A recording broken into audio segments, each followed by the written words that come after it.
Hey everybody, welcome back to the channel. So I know you're all amazed. It's been a week and I have another video, like actually in a week, as opposed to multiple weeks. Um, I actually recorded this video earlier today and my recording software ate it, so we're going to do it again.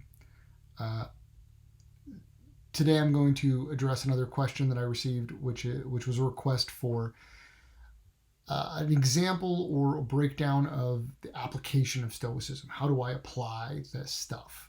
And um, there's no program that we are aware of from history that lays everything out in a nice, systematic manner. Perhaps there was something like that at one time, but we don't have the record of it now. Also, if you watched my video on the history of Stoicism, you'll know that Stoicism as a classic Stoicism as a school existed for hundreds of years. So from about 300 BC to as late, somewhere around 2 to 300 AD, it starts sort of fading into Neoplatonism, but the classical philosophical schools existed pretty much from more or less 500 to 500. So that's almost 1,000 years, a little less than that. More like 300 to 300, right?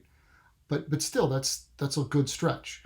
And so there's a lot of time and a lot of different approaches, and so quite possibly there wasn't one approach. There may have been multiple approaches, and that's certainly true today. There are multiple approaches to Stoicism.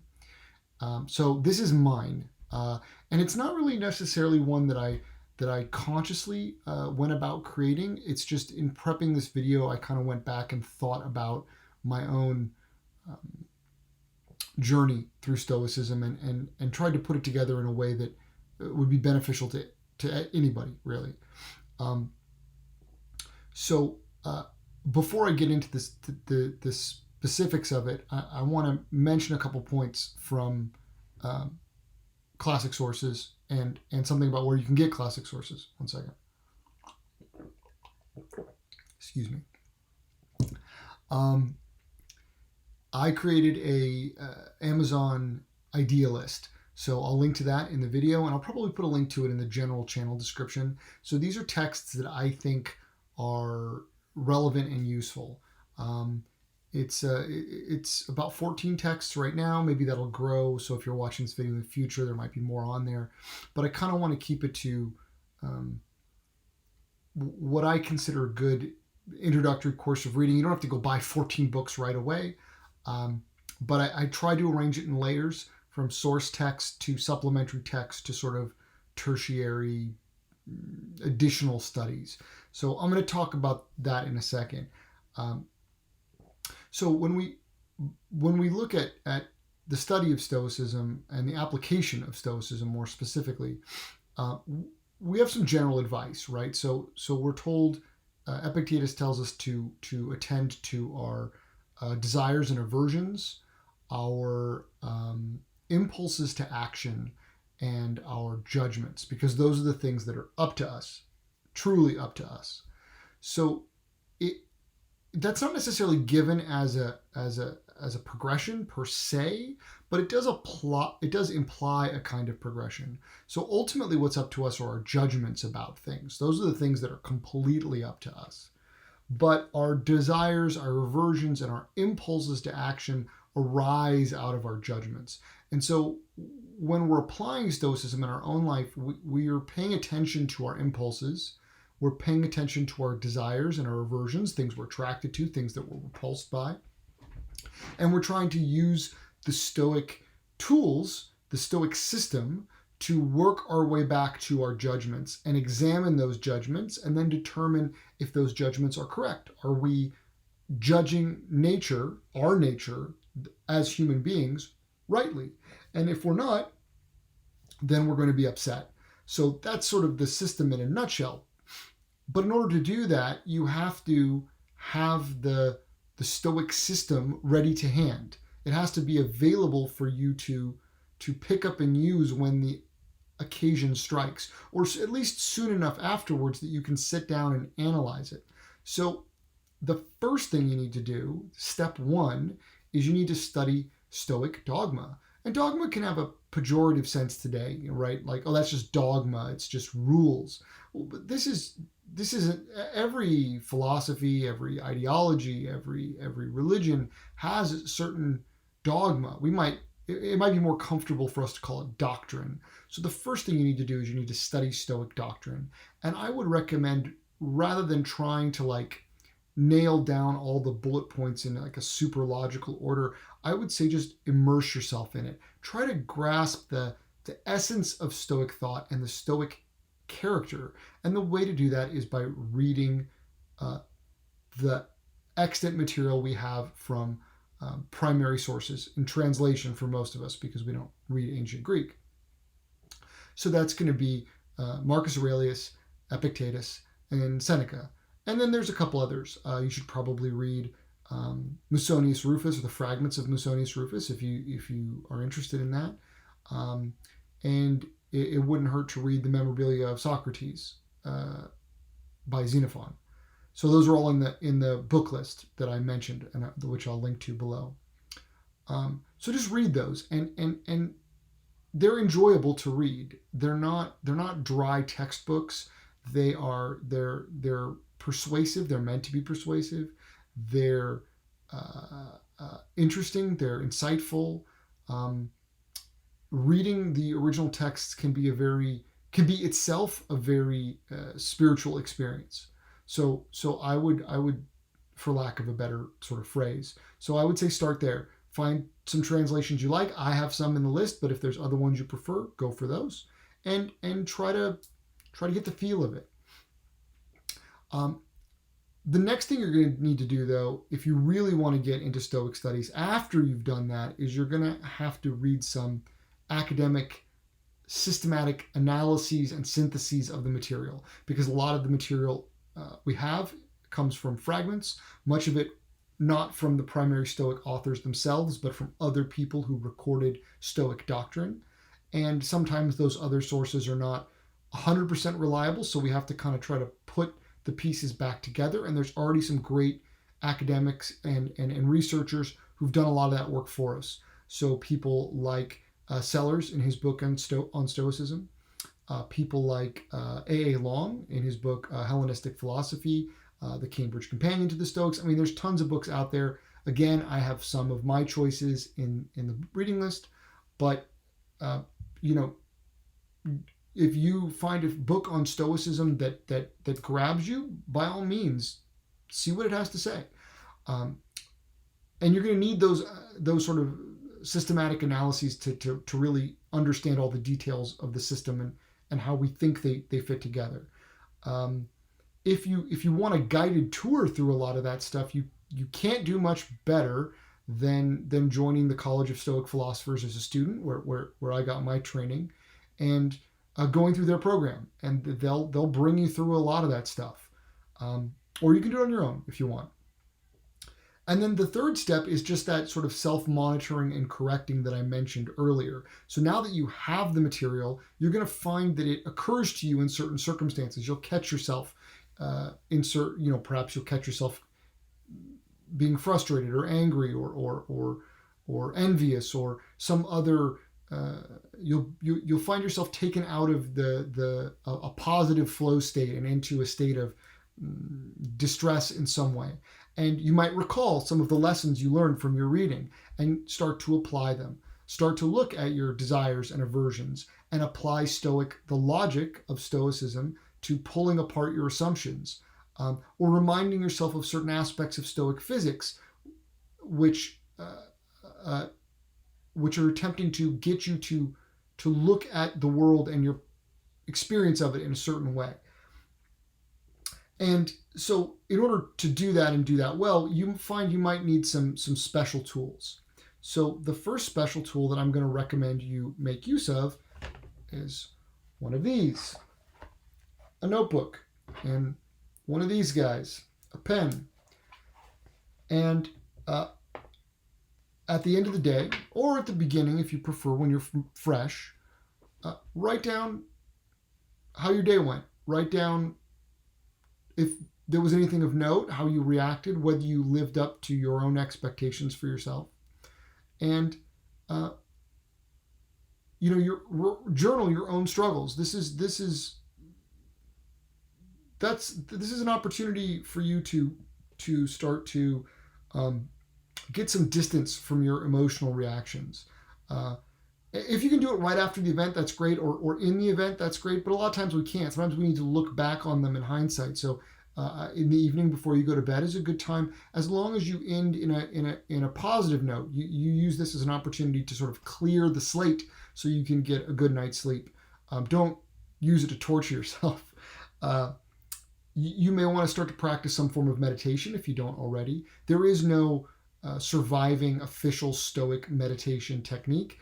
There is a book on the list again that gives a sort of a modern version of what that could be, but you can use almost any technique. There is one that is a part of the Stoic practice, which is a meditation on negatives or on bad situations that could occur. Basically, you rehearse or expose yourself to negative reactions. I would say not to do this right away.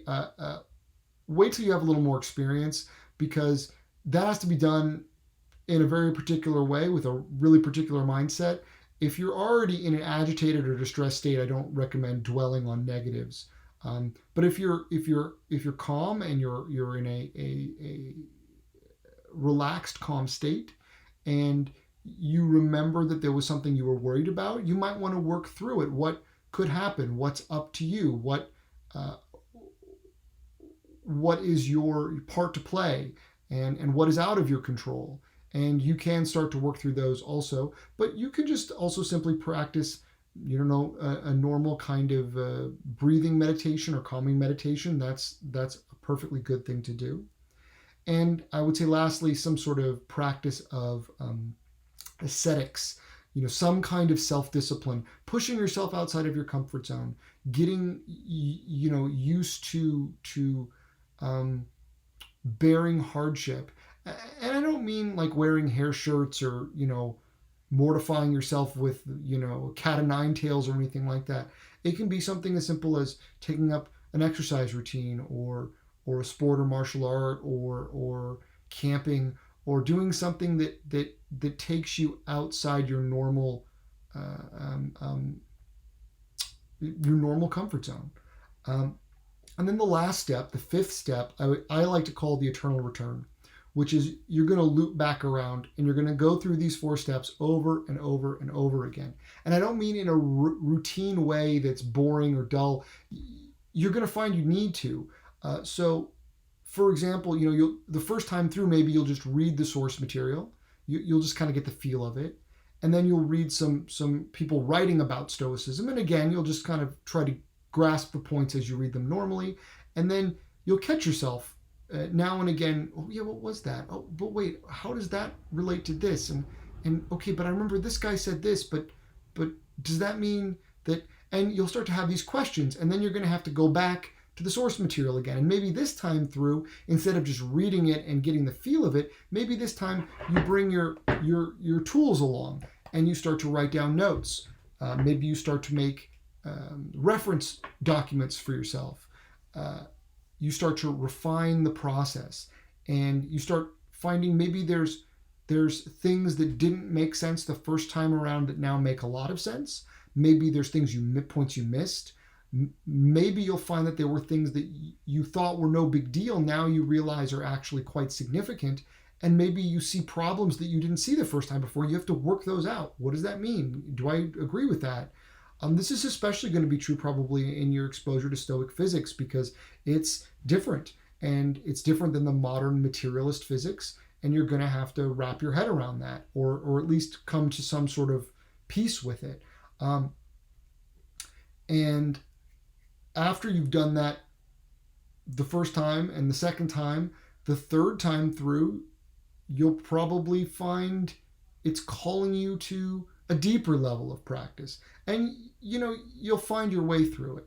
I will admit that this video series, in many ways, is me simply working through the material again. It's not my first pass through. It's not my second pass through.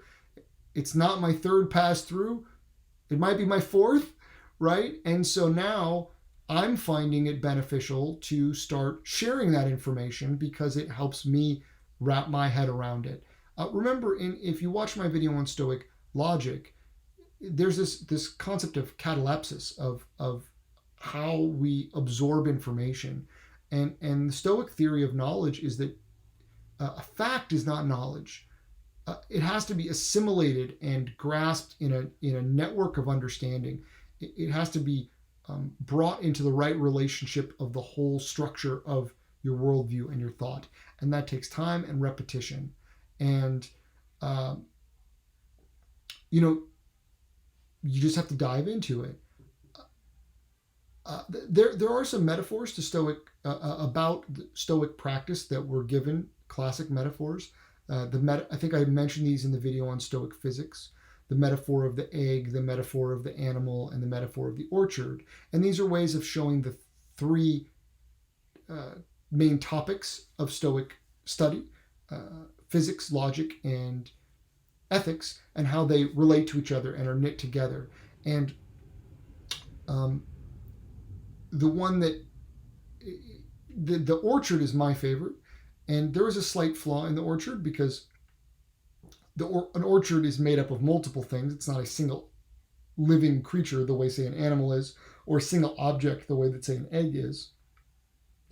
And so it's possible to miss the point that they're all tightly bound together. But I don't think that's really that big a risk. And I prefer this analogy because it's the one that makes sense to me. So the metaphor is that the fence around the orchard, an orchard has to be set apart from nature. It's a cultivated area.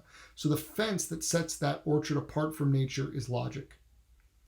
The ground of the orchard, the soil, all of the things that make it produce fruit, the raw materials, if you will, that's physics. It's the study of nature, or the examination of nature, including our own nature. And lastly, the fruit, the product of the orchard, the in the Aristotelian sense, the teleos, the goal of the orchard is to produce the fruit and that we eat. And that fruit, that's the Stoic ethic. That's living the life of living a philosophical life. And that's the goal, the end product. So Stoic logic, Stoic reasoning is how we delineate the field of practice, the field of cultivation. What is the substance of that cultivation? It's an examination of nature, our nature and the nature of the world around us. And as a result of that, we get to eat the fruit, right? And we get to live a philosophical life. So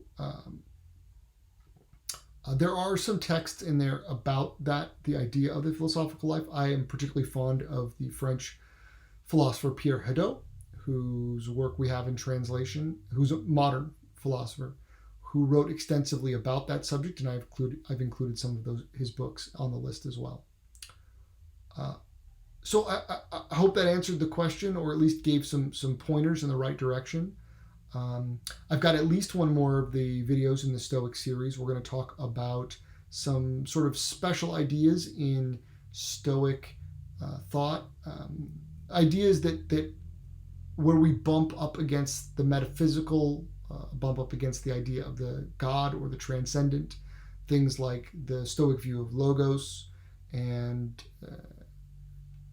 stuff like that.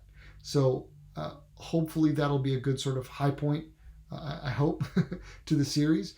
Maybe I'll have another one after that on sort of problems and sticking points in Stoicism. I don't know. Maybe we'll cover that in the same video. And then we'll move on to other stuff.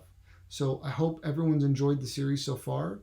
And thanks for joining me. And hopefully I will see you again next week. Okay, thanks.